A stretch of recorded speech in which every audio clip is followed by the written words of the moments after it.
But let's get into some baseball here. Biggest thing we saw kind of news around baseball is we got some big rule changes coming next year in 2023. We've got the pitch clock, the bigger bases, and the shift restriction. Coming with the pitch clock, we'll start off with that. 15 seconds, or in between pitches, the clock is 15 seconds with empty bases, and then 20 seconds with runners on.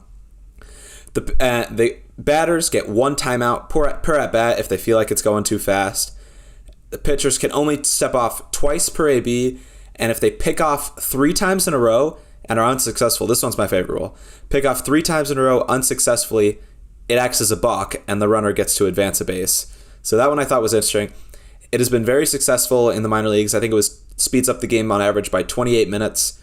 So hopefully some people who complain about baseball being too long and too boring, hopefully that crowd is roped in with that, and then just passionate baseball fans. It'll speed it up, give you a little bit more action, and then get you out of there in about 2.5 hours. I'm excited about the pitch clock. I did a little segment, I think it's a couple months ago now, where I was like fixing baseball in 3 steps, and implementing a pitch clock was one of the things that I said, I just think that's best for the game of baseball. And I think MLB agrees. They've had it throughout the minor leagues. It's been super successful. 15 seconds with empty bases, 20 seconds with runners on seemed about kind of like where I was at when we recorded that. For certain pitchers, this won't be a problem. I mean, the Alex Woods of the world who this work feverishly fast won't be a problem. Some pitchers, though, Kenley Jansen, Camilo Doval, some of the slower pitchers in the league, they're going to have to figure out, like Luis Garcia cannot keep up his same windup as he has been in the past couple of years. That's going to be something to have to keep an eye on next year. Maybe we'll do an episode or a little video before next year, like pitchers that will struggle with the pitch clock. But I'm all for that part of the pitch clock. The part where you're only allowed to step off a certain amount of times off the rubber, I'm in between on, because it's not only like if you pick off 3 times, but if you pick off once and then you step off because maybe pitch comm isn't working or you want to just go through the signs again, then you can't pick off a 3rd time. So if you pick off a 3rd time, you have to get them. If not, they get the base. Or if you have to step off again for the signs, like it's going to be a really weird mesh of things. You could have a pitcher who has already stepped off twice, maybe once to pick off, once to step off. The batter's already called time, and you're not able to get a sign, and neither guy can step off or step out of the box, and you're going to have that forever. I mean, once a batter calls time once, the pitcher's going to be able to ice them like crazy, ice the runners. So it's going to be an interesting thing. I'm not sure it needed to be implemented in the rules, but I also think it makes sense if they want to speed up the game. I think it makes sense. Yeah, the pitch clock is a very fan-friendly rule, and one that's more of a player-friendly rule is the bigger bases. Just to help player safety. We've seen too many times a player's sprinting down the line and gets a kind of a weird plant on the base and gets hurt. We've seen it Bryce Harper before. I can't remember any, but we've seen it before. And these bigger bases just help with that.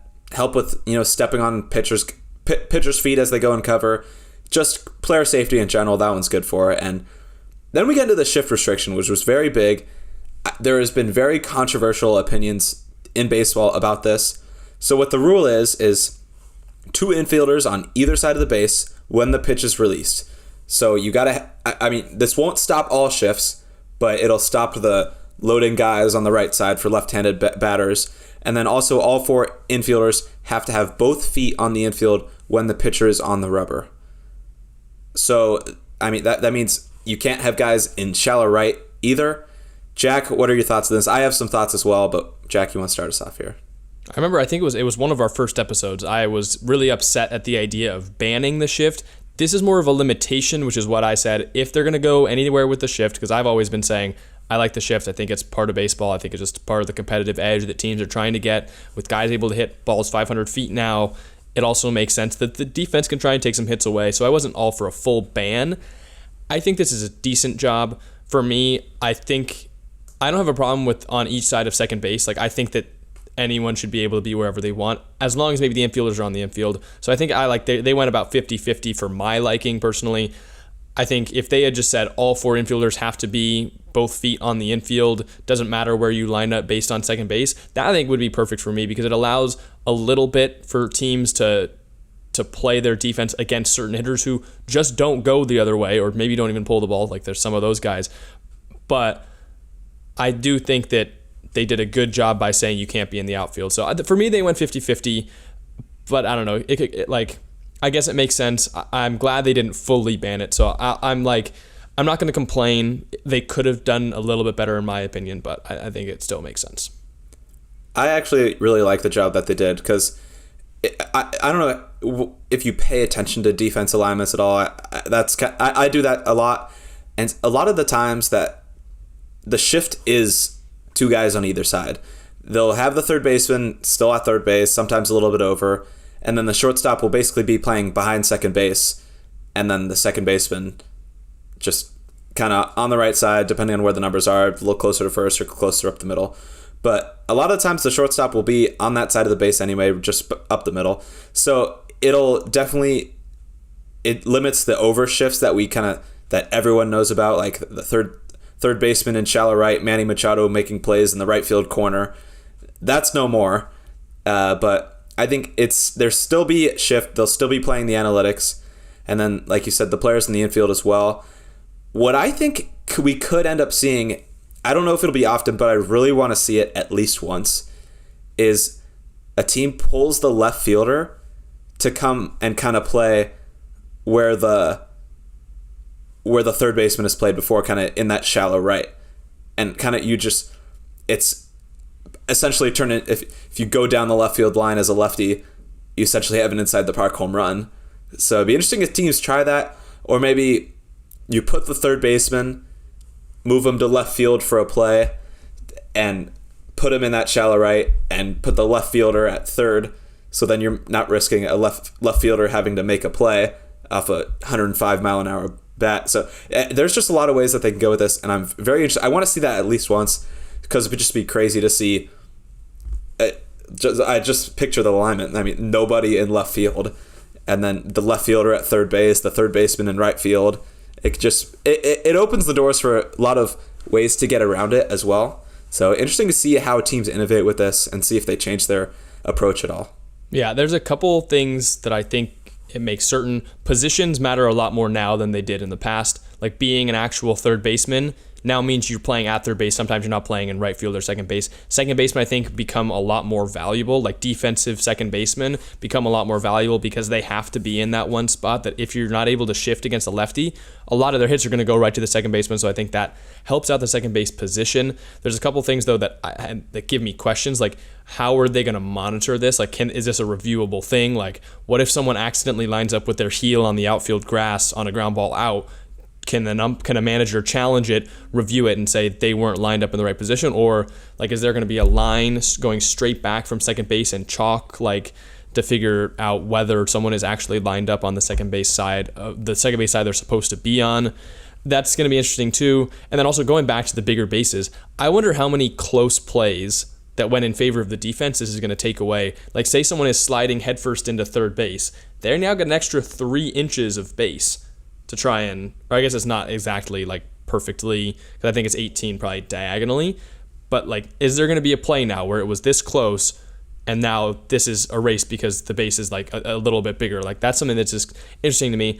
Again, I don't think these rules are going to have a super big impact outside of the shift, but I mean, I just think it's just interesting things that pique my interest that I think we'll see next year that just raised me a couple questions. I think with the shift, it's going to be a lot about the umpires. I don't think there'll be challengeable plays. I mean, this going back to our discussion with Dan and Mark, the baseball writers earlier, which you can go check that out. They kind of talked about how in the past, like before replay review, a guy can trap a ball in the outfield and play it off as a catch, and as long as the umpire didn't see it, kind of guys were okay with that. I think it's going to be a similar situation in terms of heel in the outfield, or maybe you're inching back kind of just a little bit as the pitch is coming. Just give yourself an extra split second of reaction. I don't think that's going to be something that managers kind of fuss over, because I think in the same situation, in the bottom of the inning, I think their guys are going to go and do the same. So I think it's going to be just kind of on the umpires to enforce, and I don't foresee it being too much of a problem in terms of the managers challenging. Maybe you'll have something in the bottom of the ninth of a game that maybe could have gotten through for a walk-off. Maybe then you'll see it. But I think for like a ground out in the fourth inning, I think managers will just be like, all right, we're going to go do it in the fifth inning. So I don't think that will be too big of a problem for me. So there's one other thing that just randomly came to my mind. It says 2 infielders on each side of the second base when the pitch is released. Do you think that the teams are going to put on a play where the pitch is released and the second baseman sprints out to right field? Like, are they going to have like a motion almost in football where like right as the pitch is released, you put the guy on the move? I hope it happens, but I hope it happens at least once. But I don't think that'll be a common thing, just because, I mean, it's already hard enough to react when you're standing still paying attention to the ball when 110 is coming at you. Imagine trying to read whether 110 is at you, behind you, or if you have to keep going while you're in a dead sprint coming off the bat. So I think that'll, like I said, that's another thing I hope we see at least once, just for the videos about it. But I don't think that'll be happening on a regular basis. I don't think like they're going to send someone in a full sprint, but I wouldn't be surprised if a second baseman takes like 3 or 4 back pedal steps when a lefty's up when the pitch is released. Especially if they know what pitch is coming. Like if they know a curveball is coming and they've got a little bit more time to get back, more likely it gets pulled. Like I think that's something we could see. There's one notable omission though from the rule changes coming, and I know this is we're differing on this opinion, but robot umpires not included in a plan for 2023. Are you surprised by this? Are you happy about it? I know you're not, but I'm going to ask you anyway. What do you think about robot umpires not being listed?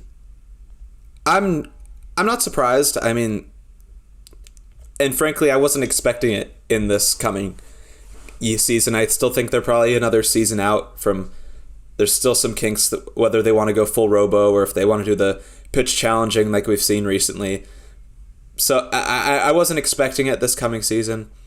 I still hope down the line that we have some sort of robo-umps. I think the pitch challenging will be a good compromise to where you get a certain amount of challenges per game and quick and easy. They kind of just point to their ear. Someone in the ear says, yep, you got that one wrong. And so you go, okay, that was a strike, not a ball. Or I think that's a good compromise between the people who want the human element in the game, but and then also the people who want it to be a little more perfect. If we have the technology, why not use it? So I think the pitch challenging will be a good solution once they figure out all the kinks, maybe for 2024 or beyond.